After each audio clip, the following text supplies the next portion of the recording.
ज़िंदगी में हर पल ऐसा महसूस होता है कि जैसे हम किसी दौड़ में हैं। आजकल हर कोई बहुत जल्दी में रहता है, जल्दी में खाता है, जल्दी में काम करता है और जल्दी में बात करता है। हम इस कल्चर ऑफ स्पीड में इतना डूबे हुए हैं कि नोटिस ही नहीं करते कि इस स्पीड का हमारी बॉडी और माइंड पे क्या असर हो रहा है।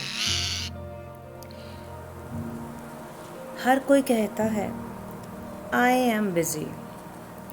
ये बोलना ट्रेंड सा हो गया है। क्या ज़िंदगी में बिज़ी होना ही सब कुछ है? पर इससे भी बड़ा सवाल जो हमें खुद को पूछना चाहिए, what are we really busy about?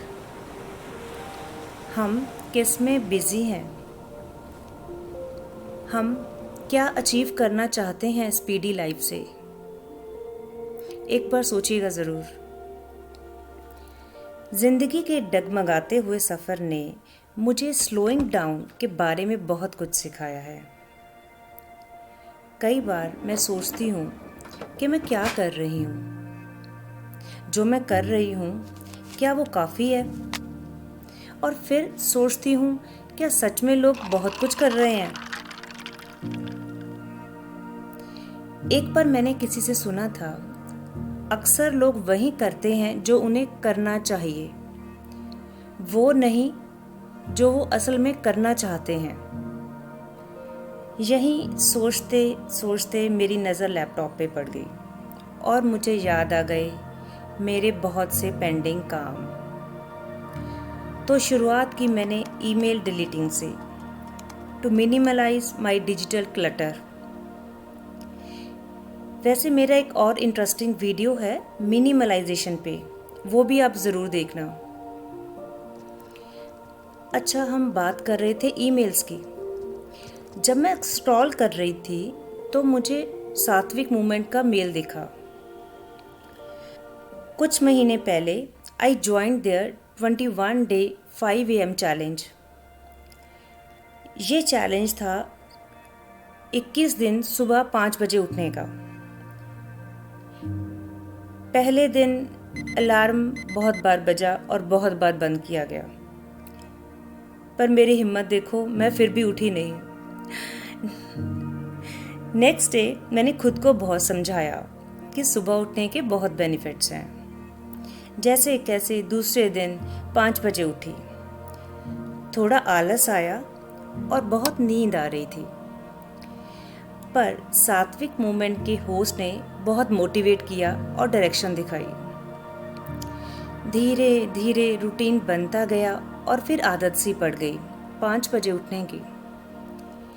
इस 21 दिन के चैलेंज ने ना सिर्फ सुबह उठने की आदत डाली, बल्कि exercise, walk, meditation, healthy habits और भी बहुत कुछ सिखा दिया। और फिर मुझे अच्छी लगने लगी अपनी हर नई सुबह, क्योंकि ये समय सिर्फ मेरा होता था। और इस टाइम एंड स्पेस ने ज़िंदगी में मुझे बहुत क्लैरिटी ला दी। That take me towards peace. मेरे अंदर हमेशा से ही बहुत कुछ पाने की चाहत रही है। हमेशा से कुछ बड़ा करना चाहती थी, पर ज़िंदगी में कुछ छोटे छोटे बदलाव लाने के बाद बड़ी मुश्किल से मैंने खुद को पाया है और जाना है कि असली सुकून तो रोज़मर्रा की छोटी छोटी चीज़ों में है, उन बड़ी चीज़ों में नहीं जिनका हम सालों तक इंतज़ार करते रहते हैं। इस ज़िंदगी के नज़रिए ने मुझे बहुत बदल दिया है। अब मैं छोटी छोटी बातों पर बहुत ध्यान देती हूँ, जैसे कि सुबह 10 मिनट की धूप लेना, ब्रिस्क वॉक, हाइड्रेटेड रहना, फ़ोन कॉल करना, एक लेख पढ़ना, ऑफर अ स्माइल, धीरे खाना खाना और सबसे इम्पॉर्टेंट अपनी हेल्थ पर फोकस करना। आजकल बहुत सारे लोग अपनी हेल्थ पे ध्यान नहीं देते। हर कोई फास्ट फूड पसंद करता है। बहुत साल पहले कार्लो पेट्रेनी ने रोम में मैकडॉनल्ड्स के खुलने का विरोध किया था। इस प्रोटेस्ट ने जन्म दिया था स्लो फूड मूवमेंट को, जो कि एक एंटी फास्ट फूड रेवोल्यूशन था। स्लो फूड मूवमेंट कहती है कि हमें ऐसा खाना खाना चाहिए और बनाना चाहिए जो कि ट्रेडिशनल तरीके से उगाया और तैयार किया गया हो, जिसमें लोकल, सीजनल एंड ऑर्गेनिक चीज़ों का उपयोग किया हुआ हो। इससे हम अपने कल्चरल हेरिटेज को भी बचा सकते हैं और इंश्योर कर सकते हैं एक हेल्दी फूड। अच्छा, चलो वापस आते हैं अब ईमेल्स पे। मेरे ईमेल में कुछ ऑफिस के मेल्स भी थे जो मैंने डिलीट कर दिए। ऑफिस की दुनिया, टाइम कम और काम बहुत ही ज़्यादा, ईमेल्स का लगातार आना, प्रेशर टू परफॉर्म फास्ट, जल्दी करो जल्दी करो, हर रोज़ का प्रेशर होता था। And all this was very stressful.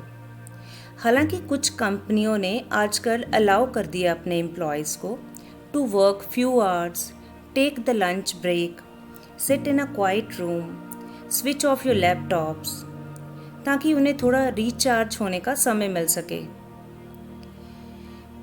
वैसे हमारा रिचार्ज तो बचपन में ही स्कूल्स ने ख़त्म कर दिया था, पर जापान ने इसका भी एक सलूशन ढूंढा है। जापान ने एक स्लो एजुकेशन सिस्टम अडॉप्ट किया है जो एम्फसाइज करता है चीज़ों को गहराई से समझने में, rather than स्पीड लर्निंग। ये सिस्टम मार्क्स पे कम फोकस और डीप लर्निंग, क्रिटिकल थिंकिंग और क्रिएटिविटी पर ज़्यादा जोर देता है, जिससे एक मीनिंगफुल लर्निंग एक्सपीरियंस बच्चों को होता है और वो बहुत ज़्यादा खुश रहते हैं बजाय कि प्रेशराइज होने के। बच्चों से याद आया, बड़े होकर हम वो मस्ती खो देते हैं जो बचपन में होती थी। हालांकि धीमी गति से चलने से कुछ खुशियों को हम पा सकते हैं। हमें छोटे छोटे हर रोज़ के मोमेंट्स को जीना चाहिए। There is a very famous quote by Paulo, you can't perceive changes in your life on a daily basis, but when you look back everything is different. हमें हमारी ज़िंदगी में वही करना चाहिए जो हमें खुशी देता है, और अगर हम खुश नहीं हैं तो उसे बदलने की चॉइस हमेशा हमारे पास होती है। हम सबको अपनी ज़रूरतों के अनुसार खुद को समय देना चाहिए, चाहे वो ब्रेक ही हो, ब्रेक हो लोगों से, काम से, या फिर खुद को समझने के लिए। हमें हमेशा याद दिलाना चाहिए कि हमारे जीवन में क्या सचमुच मायने रखता है, क्या इम्पोर्टेंट है और क्यों। कई बार हम इतनी तेज़ी से भाग रहे होते हैं कि हमारी दिशा भी भटक जाती है और हमें पता ही नहीं चलता कि हम कहाँ जा रहे हैं, हम किधर जा रहे हैं। ये बहुत ज़रूरी है कि कुछ समय हम खुद के लिए निकालें। The concept of slowing down, धीमे चलने का मतलब ये नहीं कि हमें अपने जीवन की गतिविधियों को कम करना है, बल्कि हमें उसे बैलेंस तरीके से निभाना है। It's aim for us to enjoy every moment, develop the ability to understand the situations and make our lives balanced and happy. That will bring the inner peace and contentment. So let's reclaim our time. Let's challenge the speed. क्योंकि अंत में ये मायने नहीं रखता कि हम कितनी तेज़ी से जिए हैं, बल्कि ये मायने रखता है कि हम कितनी अच्छी तरह जिए हैं।